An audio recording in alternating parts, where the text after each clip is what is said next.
खबर शामिल करते हैं कोटद्दू से। देहरादून पना एहसानपुर तहसील भर में आटे का बुरहान पैदा हो गया। आटा हुकूमत के स्टोर पर आता ही नहीं। आटा, घी, चीनी यूटिलिटी स्टोर पर नायाब हो गया। आटा, चीनी, घी तो गरीबों मजदूरों को यूटिलिटी स्टोर पर मिलता ही नहीं। सुबह सवेरे गरीब शहरी आटा की तलाश में शहर भर में आटा की दुकानों पर लाइनों में खड़े दिखाई देते हैं। आटे का कोटा बहुत कम होने की वजह से चंद अफराद आटा लेकर घर जाते हैं, बाकी खाली हाथ मायूस होकर घरों को वापस लौट जाते हैं। फिर मजबूरन महंगा आटा दुकान और चक्कियों से 70 रुपए किलो खरीदने पर मजबूर हो गए। पेट की भूख मिटाने के लिए महंगा आटा खरीद कर इस महंगाई के दौर में रूखी सूखी रोटी खाने पर मजबूर हैं। मज़ीद तफसीलात जानते हैं कोटद्दू से बाकर हुसैन की इस रिपोर्ट में।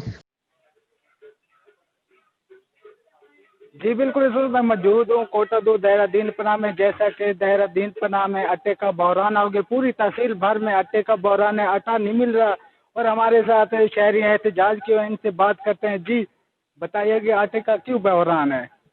इस वक्त हर तरफ आटे का बुरहान देखने में आ रहा है। गरीब शहरी मजदूर तबका आटा लेने के लिए सुबह लाइनों में लगता है, जबकि हर दुकान पर 20 या 25 ठेले आते हैं और 100 150 बंदा इकट्ठा होता है और उन्हें आटा नहीं मिलता और चंद एक अफराद आटा लेके जाते हैं, बाकी घर वापस ऐसे खाली हाथ लौट जाते हैं, जबकि उनकी दिहाड़ियाँ ज़ाय हो जाती हैं। बेचारे गरीब पीट रहे हैं कि हुकूमत आटे के बुरहान पर काबू पाए और आटा मुकम्मल दुकानों पर मुहैया करे। जो आटा स्टॉक मार्केट में है वो उन्हें मुकम्मल तौर पर दुकानों पर सेल पॉइंट पर आटा दिया जाए ताकि गरीबों को यकसा आटा मिल सके। जी आप बताइएगा, आटा आपको मिल रहा है?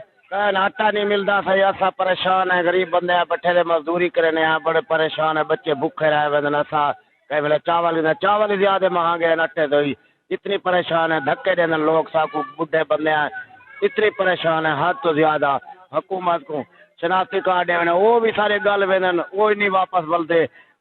साकू हुकूमत को यह सारी है गुजारिश, भाई मेहरबानी करे सारे को आटा बेअमीर करे। ऐसा और महान को छोड़ मिलता नहीं है साकू, ऐसा परेशान। जैसा कि आपने सुना कि इनका कहना है, शहरियों का कहना है आटा नहीं मिल रहा। अल्लाह काम से अपील है कि फौरी तौर नोटिस लिया जाए और आटा मुहैया किया जाए। जी